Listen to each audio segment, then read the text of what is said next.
Hi, I'm Tim. Welcome to Watchbox, and thanks for logging on. If you love this watch, email me, tmosso@thewatchbox.com. Your purchase and pricing email question line for buying this or any watch you see on any Watchbox platform. Please reach out to me directly. Email tmosso@thewatchbox.com for pricing. Today, we are discussing a 2016 update of a model that launched in 2012.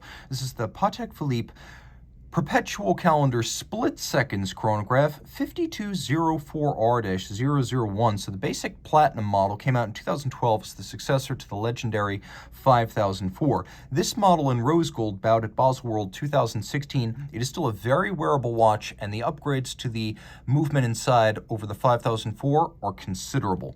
It's not big. At 40 millimeters in diameter, it's wonderfully wearable. 14.5 millimeters thick, it is 47.1 millimeters from lug to lug, with a 20 millimeter spacing between the lugs. We'll throw the watch on my wrist, and you can see it wears beautifully. It's not quite as compact as the original 5004, but a man or a woman could wear this, and you can see down the barrel, even pulling the strap tight, I've got tons of clearance on each side of my wrist.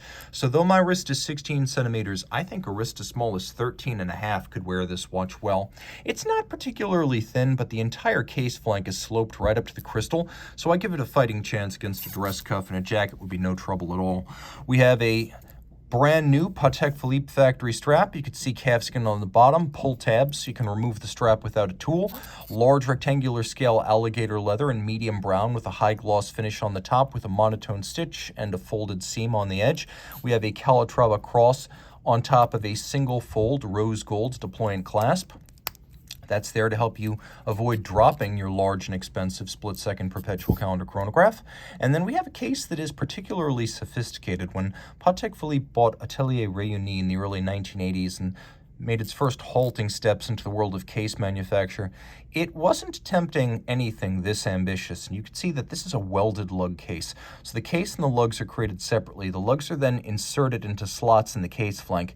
They're welded on, and then all evidence of the gathering of metal, the evidence of the weld, that's removed to create this super sharp break. It's then hand finished to a black polished shine. Very, very special. And there are a lot of little nuances that add character, from the concave profile of the bezel to the vertical step of the bezel where it abuts the midcase to the fluting of the lug shoulders. All of it is quite gentle, handsome, and if I may say so, enduring. I can't imagine this watch will be any less appealing 100 years hence.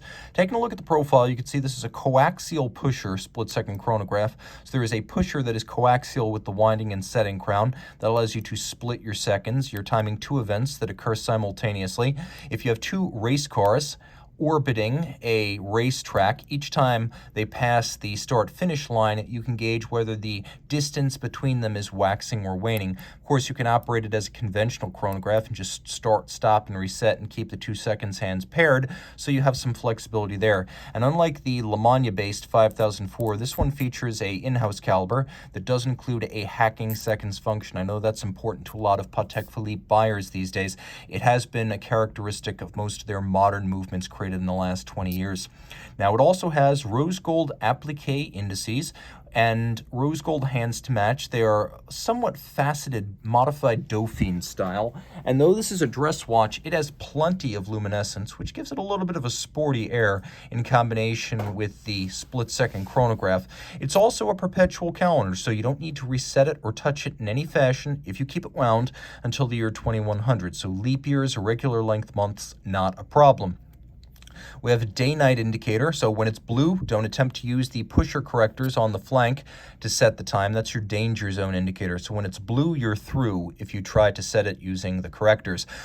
If you want to set the watch at night, you advance it through midnight. You make sure you're clear of 4 a.m. I generally like to advance to 6:30 a.m. and then use the calendar to make the corrections and then turn to whatever time you please. The watch, of course, features a combination of a lateral clutch and a column wheel, and the column wheel feel here is best in the world, the standard by which all others should be judged. Really, some are as good, but none is better.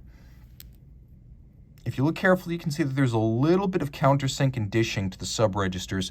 There's quite a bit of nuance, and there's a moon phase with an adjustment interval of over 122 years down at 6 o'clock. Turning it all over, we have, yes, an in-house caliber. And it is full of complexity, as this movement features 496 individual parts. It's the caliber 29-535 PSQ, a column wheel lateral clutch chronograph with a black polished cap on the column wheel. You can see the steel lateral clutch is fully jeweled. Manual wind, 65-hour power reserve, 6-position adjusted, yes, hacking second, perpetual calendar, a balance beating weight at 28,800 vibrations per hour. It features a handmade Breguet overcoil hairspring, so in any position it will keep consistent time. You may ask, why not silicon, and why not a vertical clutch? Easy. At Patek Philippe, lateral clutch and handmade overcoil are considered to be more premium. It takes a more experienced watchmaker to work with the lateral clutch system, which is why only the more senior chronograph watchmakers work with these at Patek Philippe. And then, of course, there's the hairspring, which can be adjusted and reformed manually, not by an inexperienced watchmaker. A less experienced watchmaker would just insert a new factory-formed silicon hairspring. That's why this uses a ferrous alloy, and it remains a metallic overcoil. It does feature a gyromax sprung, free-sprung architecture. This is something Patek has used since the early 50s. It is distinctive of Patek Philippe mechanical engineering. If you look carefully, you can see that there is a second column wheel. There's actually two. And let me get the chronograph in operation. We will operate the little pincer system at center. You can see that the split-second system stops that center second hand that's coaxial with the primary. Your split-second hand is halted by the separate structure, which has its own superimposed bridge on the chronograph center wheel. Now, there's also a decoupler built in. Most split-seconds chronographs will drag. That is to say, there will be a lot of drag in the mechanism. When that center rattrapant hand stops, it will cause the mechanism to slow down and lose amplitude.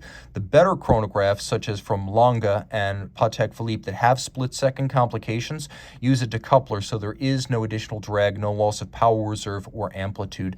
If you look carefully, you can see there's a little pawl and a pawl wheel. That is the instantaneous jumping minutes mechanism. So it has instantaneous jumping minutes. We have a combination of Côte de Genève across the bridges, satination across the chronograph components. The bridges are brass, the chronograph components are steel. Both of them feature exemplary mirrored beveling on their edges, and you can really appreciate just how much black polish there is, particularly the black polished cap to the column wheel. Patek Philippe seal, which means that the watch will keep time no worse than -3 + 2 seconds per day. And there is just a lot to love. You can get lost in this movement. Absolutely blinding and bewildering. The best of everything all in one place.